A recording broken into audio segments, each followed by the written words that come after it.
Cara, mas foi um domínio do Cruzeiro. A imagem mostra. E ao mesmo tempo isso escancara o quanto esse Cruzeiro é bom, o quanto esse Cruzeiro é vertical, o quanto esse Cruzeiro é bem fisicamente. O Cruzeiro, se fosse 5, 6, não seria exagero. Então, o Cruzeiro teve o atropelou. quarto que, assim, cara, na boa, eu não entendi a anulação do gol do Arroio, cara. E seria o gol que ia coroar essa... Sinisterra que fez o gol. Sinisterra, desculpa. E era o gol que ia coroar a atuação. Para mim, uma das melhores atuações do Cruzeiro no ano. E lembrando que o seu treinador lá atrás deu uma entrevista bem polêmica, falando que ele não queria a Sul-Americana, lembra? Não quero jogar esse campeonato. Isso aí vai nos atrapalhar.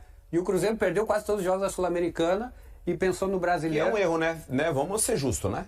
O tamanho do clube... É que o fim justifica os meios, né? A gente só tá falando isso porque o Cruzeiro tá bem agora. O treinador falar assim, eu acho errado, assim. Mas o Cruzeiro hoje atropelou de ponta a ponta. Agora, o que muda, né? O Cruzeiro tem 3 jogos para fazer ainda no Campeonato Brasileiro. Inclusive, o último deles é contra o Santos na Vila Belmiro. Última rodada. O Cruzeiro já está matematicamente garantido na fase de grupos da Libertadores. Essa rodada deixa ele garantido... Ele já ia jogar, mas hoje ele garantiu matematicamente a fase de grupos. Ele ainda tem chance de brigar pelo título, mas é remota, porque ele precisa que o Flamengo perca 2 jogos, empate 1, e ele tem que vencer os 3 jogos para sonhar com o título. Ainda é possível. Ele faz o quê? Ele se prepara para a decisão da Copa do Brasil, joga com força máxima só esse jogo contra o Botafogo em casa e poupa fora, abre mão da briga pelo título, faz o quê? Pra mim, já que hoje é uma prévia até de... Pelo jogo de hoje, pelo que o Cruzeiro está jogando hoje, o Cruzeiro para mim é favorito na Copa do Brasil. Até pela história, né? O maior vencedor da Copa do Brasil. Quando eu digo que o Cruzeiro vai jogar a fase de grupos, é uma conta simples. O Bahia, que hoje é o 6º, né? O primeiro fora da zona da fase de grupos, chega no máximo a 59, 62, 65. O Cruzeiro tem 68, acabou, vai jogar a fase de grupos. O Cruzeiro, digamos que ele vence o próximo jogo contra o Ceará e o Flamengo perca do Galo. Ele chega a 71, ele fica a 3 do Flamengo. Só que o Flamengo tem 3 vitórias a mais. Então, para o Cruzeiro passar o Flamengo, o Cruzeiro tem que vencer os seus 3 próximos jogos, que são contra Ceará, Botafogo e Santos, e torcer para o Flamengo somar 1 ponto só nos 3 jogos que o líder faz. Ou seja, briga por título é muito difícil. Sim. Mas matematicamente ele está vivo. Acabou a briga pelo título, Sobis e Felipe? Vocês concordam com o Rick e com o Denilson? Acabou para vocês? Eu tô com o Richarlison. Bom, primeiramente, boa noite a todos, boa noite aos amigos. E eu acho que o Palmeiras já tem que tomar cuidado para não perder a 2ª colocação. Acho que o Cruzeiro está muito forte. O Cruzeiro mostrou que está forte, um time muito bom. E não vejo mais o Palmeiras disputando o título. E até porque agora a esperança do Cruzeiro por título também eu não vejo, até porque joga o próximo jogo contra o Flamengo. Então, como a torcida do Atlético Mineiro tá digamos assim, pé da vida com o seu time, acho que um empate aí, a torcida do Atlético Mineiro ficaria bom, um empate entre Flamengo e Atlético. Flamengo tira o Cruzeiro da jogada e fica bom para todo mundo. Vamos lá, KJ, que noite especial, 2 gols, 1 assistência, melhor em campo, craque Buber aqui na Samuca TV, parabéns. E segue firme aí, a artilharia do Brasileirão, né? Um ano maravilhoso para você, individualmente e para o Cruzeiro coletivamente, né, KJ? Realmente, um ano mágico para mim. Estou muito feliz com meus jogos. Espero continuar fazendo muitos gols aqui com essa camisa, batendo metas, que eu sei que estou perto de atingir. E agradecer a torcida também, que está sempre presente, sempre comparecendo aqui no Mineirão, fora de casa, e que a gente continue assim para finalizar a temporada com chave de ouro. Ô, Caio, é uma grande campanha do Cruzeiro, né? Claro que o título ainda não está garantido pelo Flamengo, né? São 6 pontos. Mas em outros anos era uma campanha de liderar, né? Vocês têm noção também disso, de como o Cruzeiro começou a temporada e como caminha para terminar ainda com a disputa da Copa do Brasil? Com certeza. Desde que eu cheguei aqui no clube mudou muita coisa. Mudou jogadores, mudou treinadores e graças a Deus hoje a gente está com um time muito forte, um time confiante. Hoje a gente conseguiu implementar o nosso futebol, conseguiu fazer uma boa partida. E o próximo jogo contra eles na Copa do Brasil pode ter certeza que vai ser um jogo muito, muito difícil. Ô Caio, o pessoal pediu para perguntar aqui, Copa do Mundo ainda é um grande sonho você voltar a vestir essa camisa da seleção brasileira? Com certeza, sonho para todo jogador, mas para mim, individualmente, é uma meta que eu quero atingir. Vou continuar trabalhando firme, porque eu sei que tem muitos jogadores com muita qualidade, mas eu sei que eles também estão me observando lá e vou continuar treinando firme, jogando bem para quem sabe não ter outra chance. Vai ter Pix pro Arroio? Não, ele que tem que me pagar, né? Não contou assistência pra ele ali, não. O aplicativo não contou, não. O zagueiro que deu passo para trás. No último jogo já me ferrei com o Kaique. Tive que pagar para ele já e hoje eu vou cobrar o Arroio. Tá milzinho ainda? Não, tá 3 agora, irmão. 3 conto? 3 caroços. Que isso? Tá bem, Caio. Pô, galera, o Arroio vai ter que fazer. É em prol do sonho, né, irmão? Em prol do sonho, uma meta pessoal que eu tenho, então acaba ficando barato. Valeu, Caio. Um abraço. Gente de Deus. Caio vai autografar ali uma camisa. 3 conto a assistência. Pô, meu Deus. Que loucura, hein, ô Léo Campos. Vamos ouvir o zagueiro cabuloso. Essa conquista, né, da classificação direta para a Copa Libertadores pode ajudar ainda mais também na Copa do Brasil? Você acha que fica um clima ainda mais leve para a semifinal da Copa do Brasil e o Cruzeiro está jogando tão bem? Você acha que a partida de hoje dá para levar algo também contra o Corinthians numa semifinal? Porque muda muito, né? Um jogo decisivo. Você acha que a partida de hoje dá para levar algo ainda mais positivo também para a semifinal? Eu acho que sem dúvida nenhuma é uma vitória importante dentro do nosso campeonato, mas se você vai para os próximos 3 compromissos agora pelo Brasileiro e tem 3 resultados que não é o esperado, acho que você entra dentro de um jogo de Copa do Brasil, uma semifinal, com a confiança abalada. Então é o que a gente fala sempre no vestiário, é jogo a jogo. O jogo importante é sempre o próximo, e aí a Copa do Brasil ela só vai ser importante depois do jogo contra o Santos. Que aí a gente encerra a nossa participação no Campeonato Brasileiro e aí sim a gente pode pensar na Copa do Brasil. Enquanto isso, a gente tem que continuar trabalhando para manter essa confiança, essa sequência de jogos sem derrota, porque é isso que traz a confiança para o nosso clube para a gente continuar fazendo grandes jogos. Fabrício, parabéns pela vitória. Cruzeiro fazendo uma grande atuação aqui, com certeza uma das melhores da temporada. O que o Cruzeiro pode levar de proveito para esses jogos contra o Corinthians? Claro que cada jogo tem sua história, são campeonatos completamente diferentes, né? Um mata-mata, né? E talvez o que aconteceu aqui hoje, muito provavelmente a gente não vai ter essa qualidade de toque de bola nos próximos jogos, vai ser jogos mais pegados, né? Então a gente tem que buscar manter a tranquilidade, concentração nesses 3 jogos do Brasileiro e aí sim depois voltar a pensar na Copa do Brasil. Cruzeiro de volta à fase de grupos da Copa Libertadores. Você fez parte do elenco que disputou em 2019. Qual o sentimento de recolocar o clube nesse lugar que ele se acostumou a disputar? E para você também, né? Como cria da Toca e agora com destaque. Acho que é importante para o clube, para a história do clube. É um clube tradicional, acostumado a estar dentro dessa competição. Então, que bom que isso foi pauta de quando eu estava em negociação para voltar, que o presidente queria que o clube voltasse a disputar a Libertadores, que é o maior sonho dele. Então, que bom que a gente conseguiu realizar esse sonho dele, por mais que não é um título, mas é um desejo pessoal que ele tinha como dono do clube, um torcedor apaixonado. Que bom que podemos entregar isso para ele com muito trabalho e dedicação.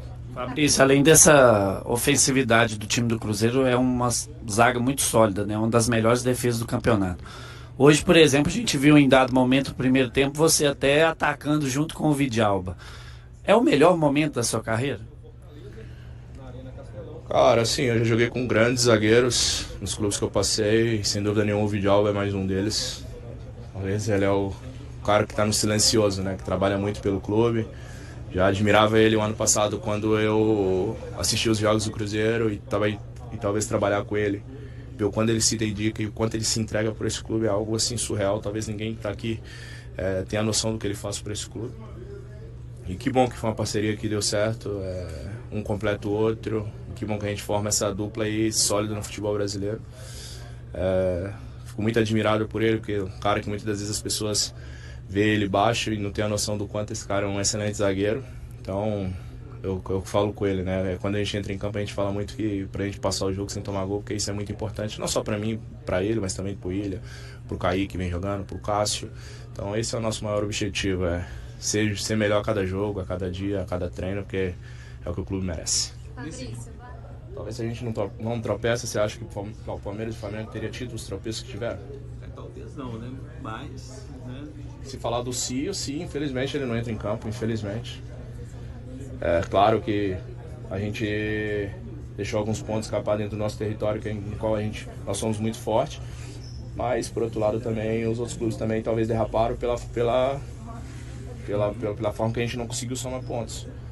Então, assim, são duas equipes que estão na ponta do campeonato, principalmente o Flamengo, que tem um elenco extremamente absurdo, de tanto grande como qualificado.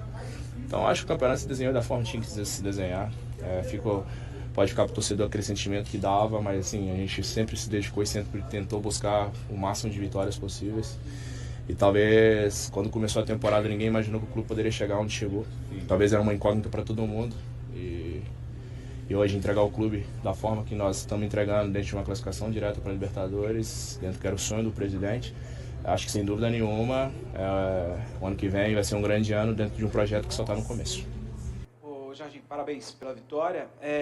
A gente já te conhece, sabe que você não é muito de individualizar, mas a fase do Caio é absurda, né? Ele tem os méritos para a bola poder sobrar para ele, o primeiro gol é prova disso, né? Ele poderia ter ficado parado numa obstrução que tem no início da jogada, mas ele vai até o fim, briga por ela, a bola sobra para ele poder fazer o gol. Mais 2 gols hoje, numa sequência, já fez em Caxias do Sul.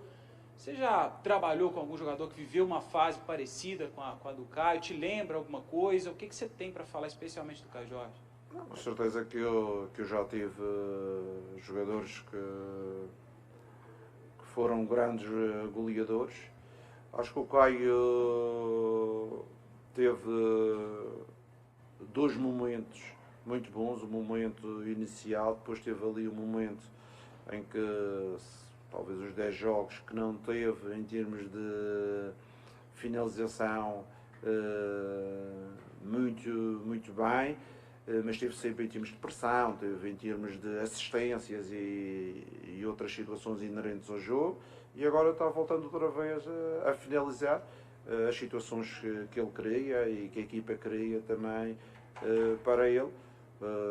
Os golos não vêm do céu, não é remates de costas que a bola entra, são situações trabalhadas, como hoje, situações de corredor, situações de primeira bola, segunda bola. Tudo isto faz parte do trabalho que nós desenvolvemos, sempre não esquecendo que quer ele, quer o Mateus, tem uma tarefa defensiva também importante na primeira fase do jogo, em termos de pressão, em termos do equilíbrio da nossa equipa.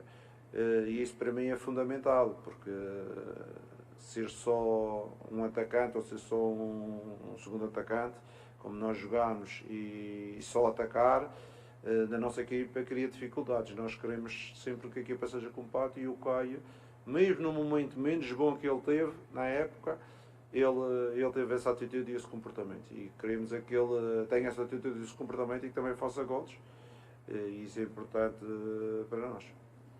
Ô Jardim, claro que o coletivo é muito importante, mas quando o Cruzeiro tem alguns jogadores ali atuando muito bem, hoje o Lucas Silva, um grande jogo, o Christian e o Pereira, né? Você sente isso também, quando esses jogadores estão num dia acima da média, o futebol do Cruzeiro ele passa a fluir de uma maneira natural para ter grandes atuações assim? Com certeza que o jogo depende dos seus artistas, não é? E os artistas são os jogadores, não é o treinador nem os diretores. Os artistas são os jogadores. Com certeza que existem fases durante a época que os jogadores têm maior produtividade ou menos produtividade. E hoje até tive esta conversa logo depois do jogo, disse: Lucas, pô, voltaste, depois tiveste uma fase aqui também menos boa. Mas eu sei que no Brasil, às vezes, quando o jogador tem uma fase menos boa, é crítica. Não, a gente tem que perceber que o futebol é isto.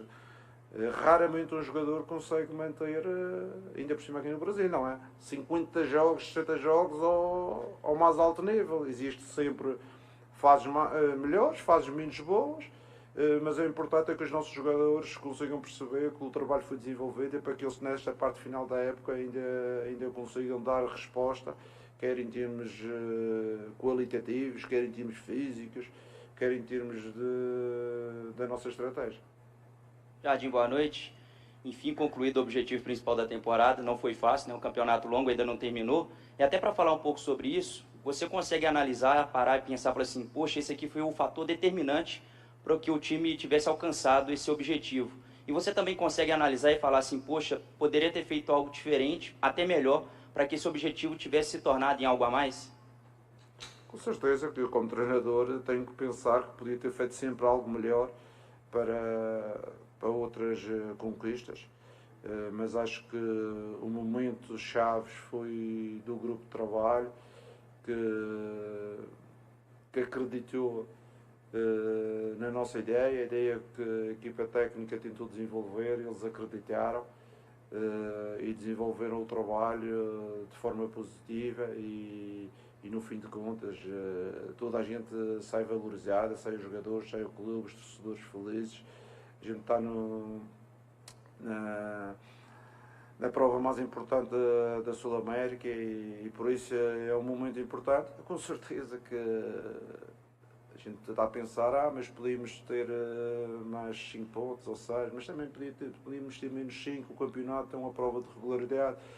Eu vejo também outras equipas ganham e perdem pontos.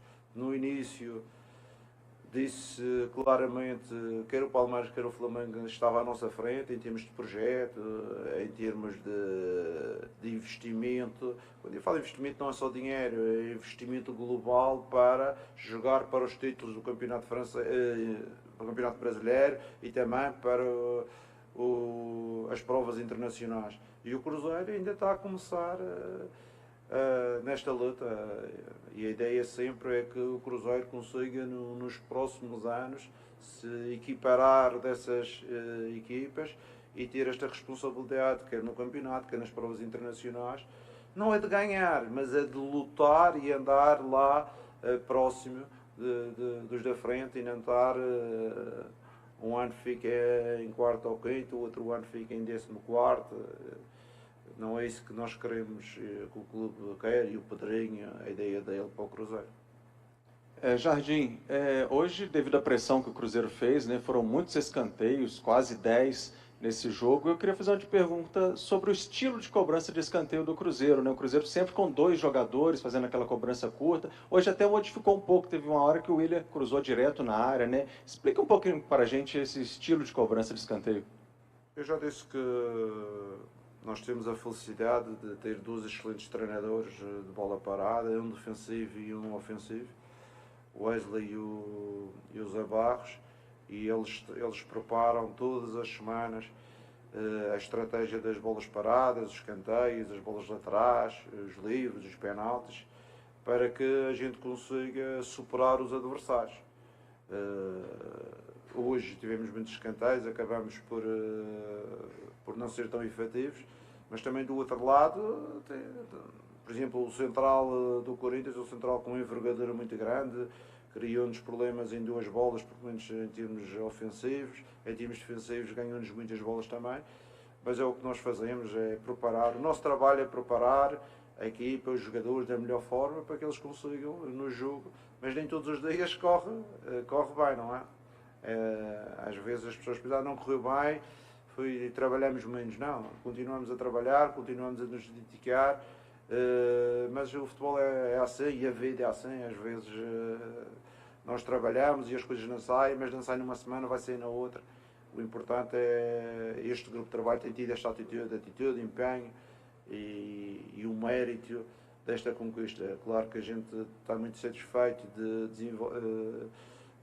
de entregar aos nossos torcedores, à família do Pedrinho, esta participação na Libertadores, porque era um objetivo dele, era um objetivo dos torcedores, mas temos que dar muitos parabéns a este grupo de trabalho, que a malta toda trabalhou muito para que isso acontecesse. Professor, parabéns pela vaga direta na Copa Libertadores.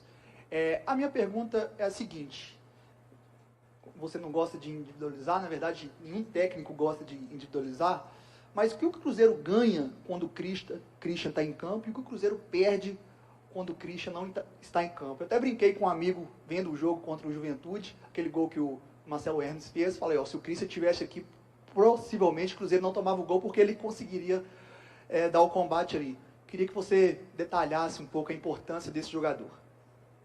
Não, o Christian é um jogador, eu tenho a certeza que se eu não fazia aquele gol, porque ele foi um gol com um misto de sorte, que ele quase fechou os olhos e chutou à baliza e surpreender toda a gente. Não sei se ele queria fazer aquilo realmente. Eu acho que ele queria fazer outra coisa. Mas o Christian nunca quer. O Christian é um apoio muito grande em termos do meio campo, um apoio no lado do corredor direito também é um apoio muito grande e permite que a equipa se equilibre. É um jogador que tem um empenho muito grande na equipa, na estratégia.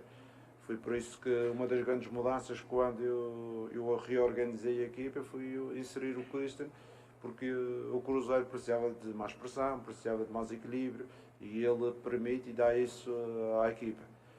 Com certeza que dentro do grupo não temos outro Christian, mas temos outros jogadores com características diferentes, mas que também fazem a mesma função. Hoje lançamos outra vez o Japa, mas com certeza que o Japa não tem a agressividade nem a intensidade do Christian, tem mais qualidade em termos técnicos, mas dá outra situação ao jogo, dá outras nuances ao jogo. Por isso cada jogador tem as suas características específicas, às vezes a gente não muda o modelo, mas mudando a peça tem diferenças e o Christian na equipa fica muito mais competitivo. A última. Boa noite, Jardim. Parabéns pela vitória, parabéns pela vaga na fase de grupo da Libertadores. Ainda seguindo nessa linha mais individual, a gente tem a lateral esquerdo Kaique, jogador formado na base do Cruzeiro, que fez mais um grande jogo, mais uma vez importante. Queria que você avaliasse a temporada dele como um todo, a temporada em que ele bate recorde de jogos como titular, em que ele se firma nesse elenco titular do Cruzeiro. Em relação à performance desportiva do Kaique, o Kaique é um exemplo quase da equipa, não é? Eu quase quero dizer que isto tem sido das melhores épocas do Caio, das melhores épocas do Mateus, da melhor época dos últimos anos do Lucas, do Romero, do Kaique, do Fabrício, do Villalba. Pô, a malta tem-se superado, mesmo o Gabriel, que as pessoas às vezes falam dele, tem menos minutagem, ele tem uma época mais positiva do que o ano passado, por exemplo, já tem mais golos, tem mais assistência, tem mais tempo de jogo. Todas estas situações, quando a equipa está bem, toda a gente sai valorizada. Quando a equipa está bem, toda a gente beneficia dessa situação. Por isso é que é importante que o Cruzeiro seja uma equipa competitiva. Para quê? Para estar todo o grupo e todo o elenco valorizado. Há uns que jogam menos, claro que há uns que jogam menos, mas isso é no Cruzeiro, no Barcelona, no Real Madrid, é tudo igual. Uns jogam mais, uns jogam menos. Mas o importante é quando uns falham, os outros estão lá para fazer a vez. Fim da entrevista coletiva do técnico Leonardo Jardim. Cruzeiro e Atlético sustentam uma rivalidade tradicional que movimenta Minas Gerais. Na noite deste sábado, o Atlético Mineiro foi derrotado pelo Lanús nos pênaltis e acabou com o vice-campeonato da Copa Sul-Americana. Nas redes sociais, Caio Jorge, artilheiro do Cruzeiro, não perdeu a chance de provocar os atleticanos. No tempo regulamentar, o clima de tensão tomou conta e nenhuma das equipes conseguiu marcar no estádio Defensores del Chaco. Na prorrogação, o time argentino controlou mais a bola, mas o Atlético teve sua melhor chance em uma finalização de Biel. Assim, a decisão ficou mesmo para as penalidades. Após o confronto, Caio Jorge decidiu alimentar a rivalidade entre os clubes mineiros e publicou um emoji de riso logo após o fim da final. Confira a postagem a seguir. O duelo entre Lanús e Atlético Mineiro foi equilibrado e com poucas oportunidades de gol. No primeiro tempo, o time mineiro quase abriu o placar em uma cobrança de falta de Bernardi, que passou muito perto da trave. As zagas dominaram a maior parte do jogo, limitando as investidas ofensivas a arremates de longa distância. Nos instantes finais do período inicial, o Atlético ainda perdeu Alan Franco e Guilherme Arana, ambos lesionados, reduzindo as alternativas de Felipão para o restante do jogo. O segundo tempo manteve o ritmo lento, mas a prorrogação abriu mais espaços, permitindo que o Atlético criasse suas melhores chances. Biel teve duas boas oportunidades consecutivas para marcar, primeiro após cruzamento de Scarpa e depois em passe de Hulk, porém parou em grandes defesas de Losada, que segurou o 0-0 até o fim. Nos pênaltis, o Lanús foi superior e venceu o Atlético Mineiro, resultado comemorado pelos cruzeirenses. Hulk, Biel e Vitor Hugo desperdiçaram suas cobranças, enquanto os argentinos foram eficientes e garantiram o segundo título do clube na Sul-Americana, repetindo o feito de 2013. Torcedores do Cruzeiro festejaram o revés do rival. Com a taça, o Lanús garante presença na próxima Libertadores e também na Recopa de 2026. O Atlético direciona agora todas as atenções ao Brasileirão, restando 4 jogos a disputar. O próximo será na terça-feira contra o Flamengo na Arena MRV. O Lanús também terá sequência rápida, encara o Tigre na quarta-feira, pelas oitavas do Campeonato Argentino. Depois do jogo, Caio Jorge voltou a provocar o Atlético Mineiro. E aí galera, o que acharam? Deixem suas opiniões nos comentários. Não se esqueçam de deixar o like, se inscrever no canal e ativar o sininho para receber as notificações. Até mais, Nação Celeste! Vamos pra frente!